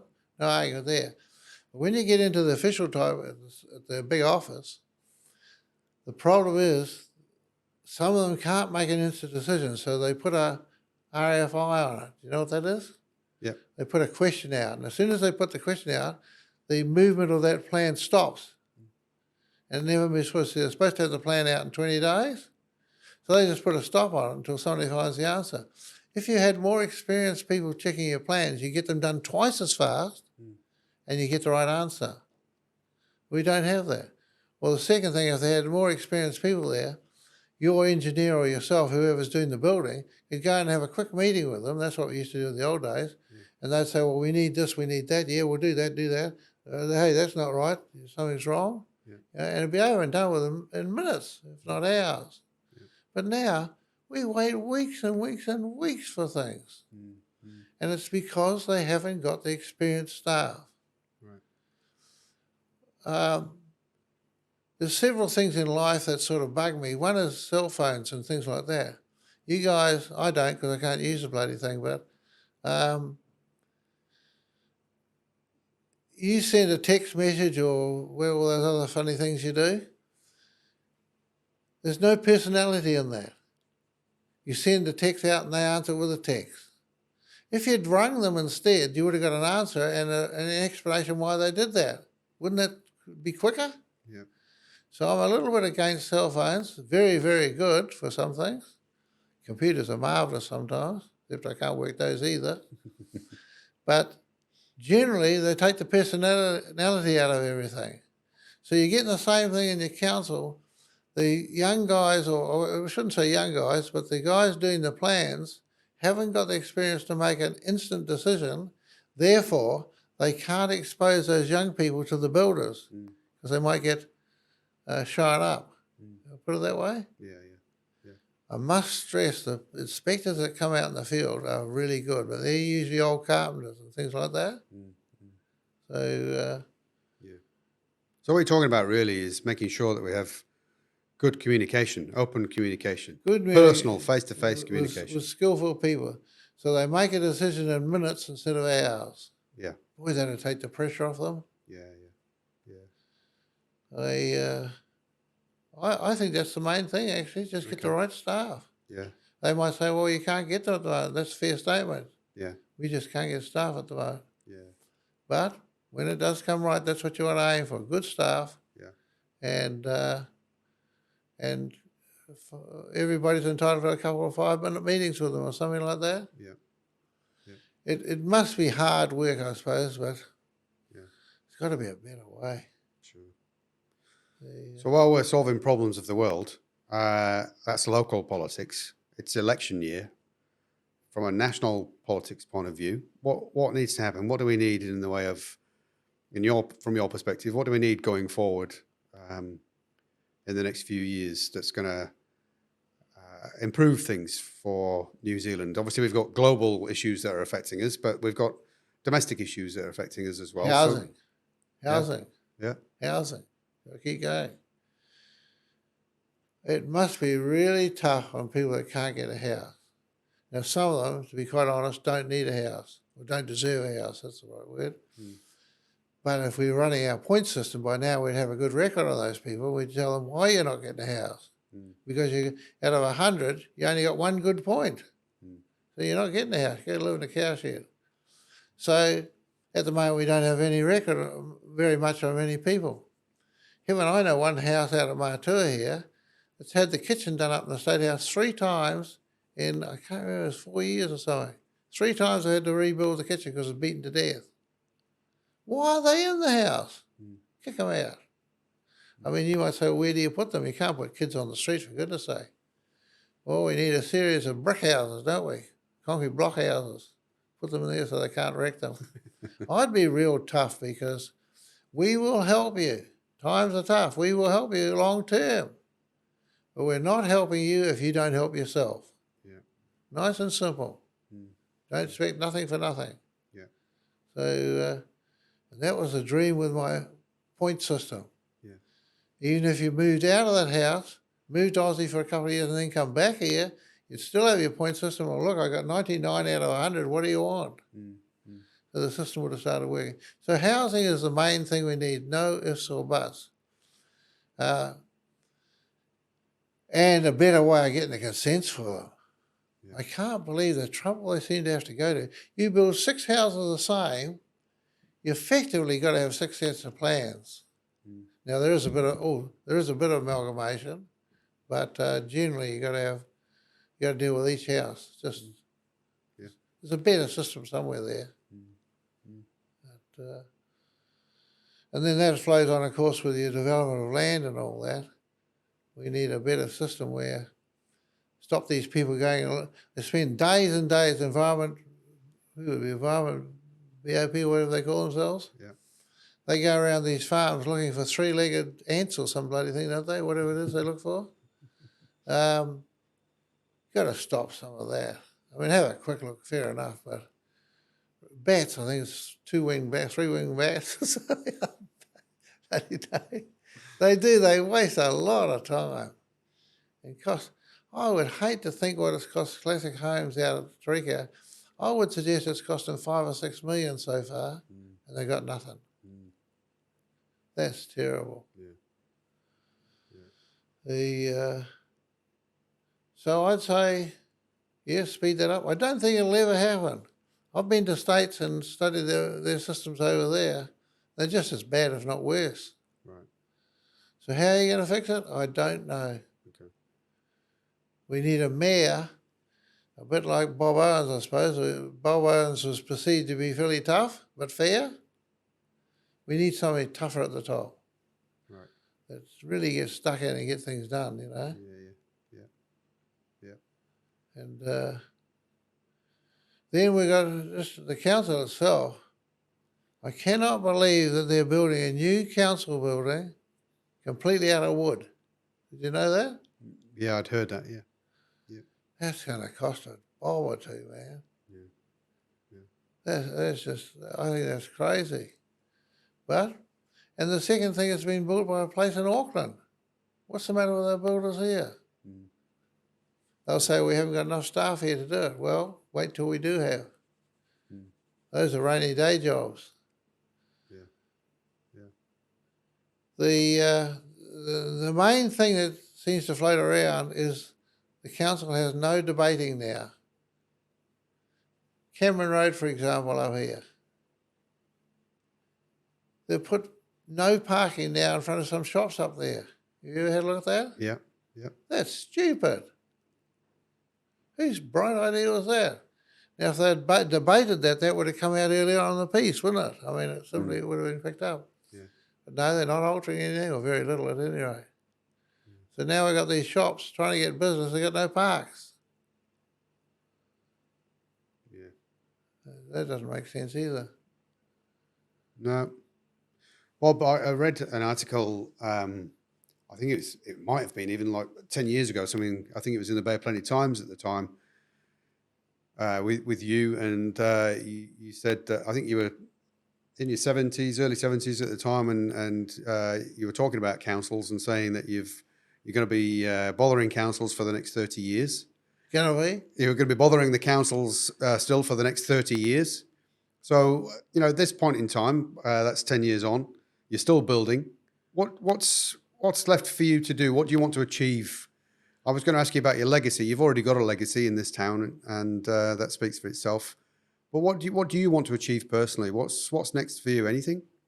Well, my next thing to do was I was going to start giving back, and that was I told you, the museum and things like that. So I wanted to do a few things.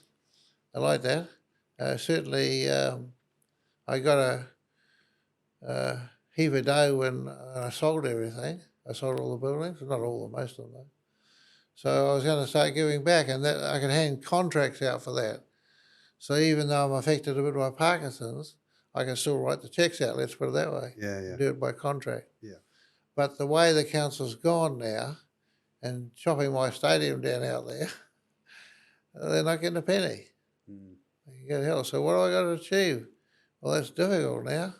I don't know what the hell I have to rethink it all now. Yeah, yeah. I certainly don't want to be sitting at home. No.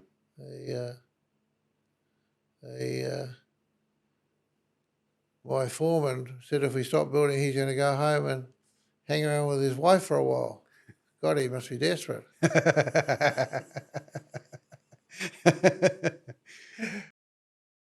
Look, Bob, I'd like to thank you for coming in today and giving up your time to talk to me. I've really appreciated that.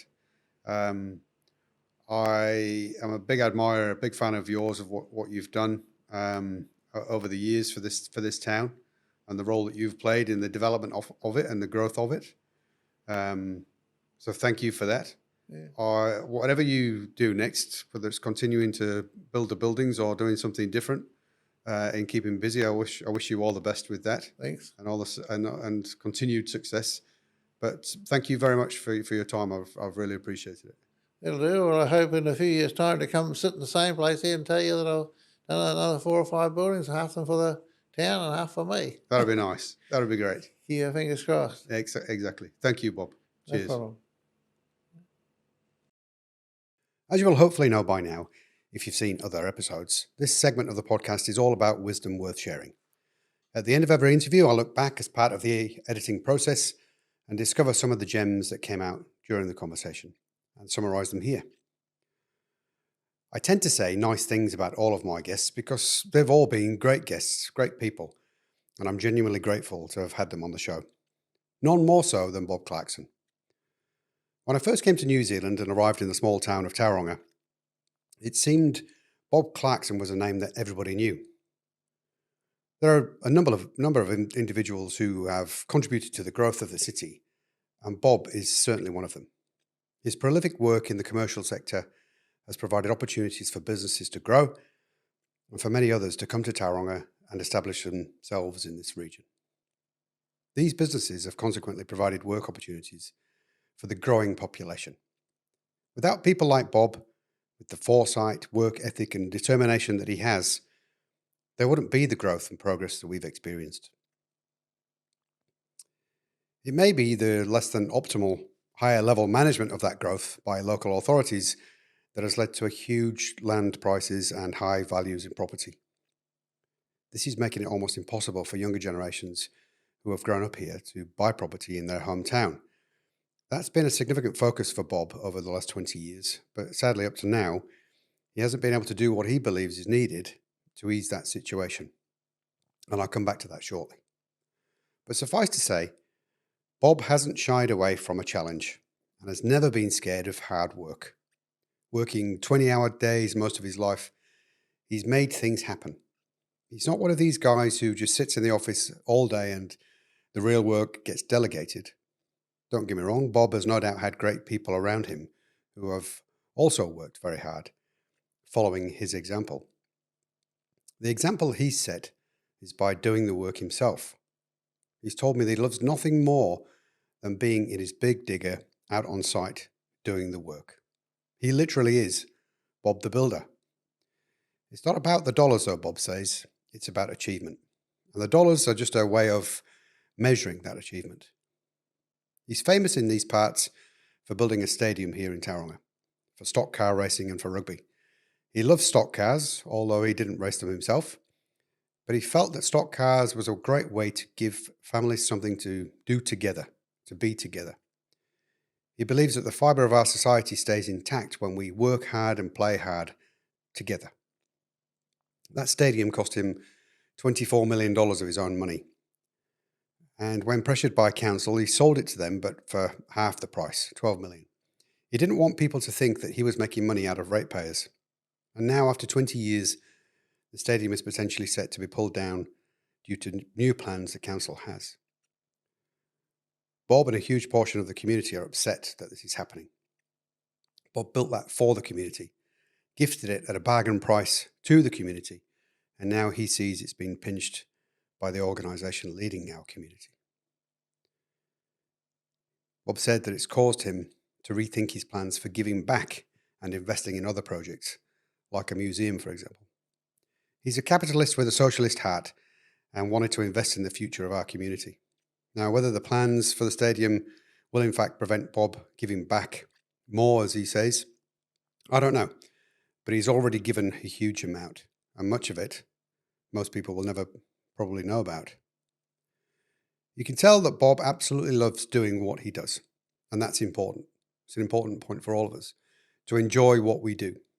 It helps with being good at it. The more we do something because we love doing it, the better we usually get at it. If Bob didn't love what he did, he wouldn't still be doing it. At 84, Bob's health with Parkinson's is almost the only thing slowing him down. In his view, the councils also do that. But Parkinson's certainly isn't stopping him. And while he can, he wants to continue building. And he talks with such passion about the buildings he's currently got underway, and also about the elusive project he's wanted to do for over 20 years. But even getting into Parliament as an MP didn't help him achieve that. And that's sorting out the issue of affordable housing in New Zealand. Once he realised that it was pushing the proverbial uphill in Parliament, he decided to try and do it himself in Tauranga. As he said, he took a $52 million punt, but the council let him down and wouldn't let him develop 1,800 affordable houses on the land he'd bought. Now, I'm no politician, and I don't know the other side of the story, of course, but what I do know is that we need houses. The governments over the last 20 years haven't managed to prepare for or deliver the houses we need, so we still need those houses.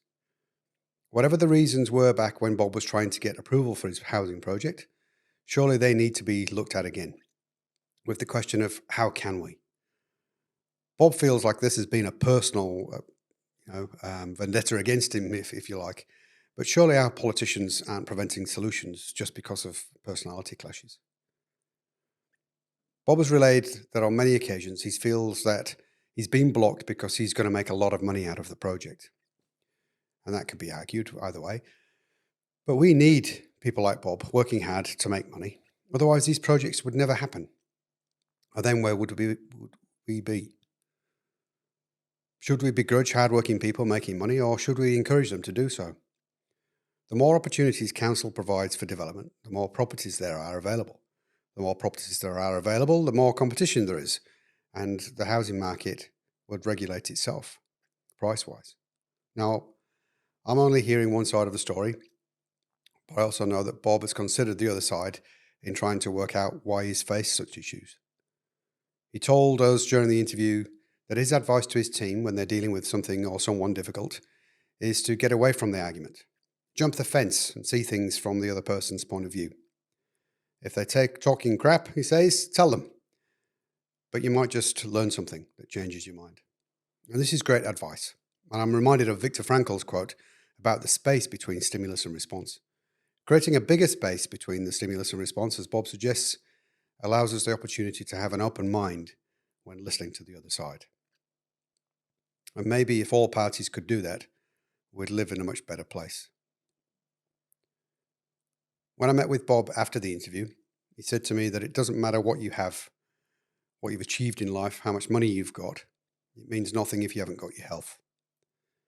And having Parkinson's has made Bob realise this. It's slowing him down a bit. His energy to challenge the powers that be to try and achieve his goal of affordable housing is diminishing, but it's not completely gone. I saw that and I felt that. His energy levels and enthusiasm, his passion was palpable in the room when he spoke about this project to me. And I just wish that there was something that could be done to help Bob achieve his goal. Not just because we'd be helping a good guy who, yes, might make some money along the way, but because he's wanting to help so many others, younger generations, get into affordable, well-made houses in the town that they grew up in.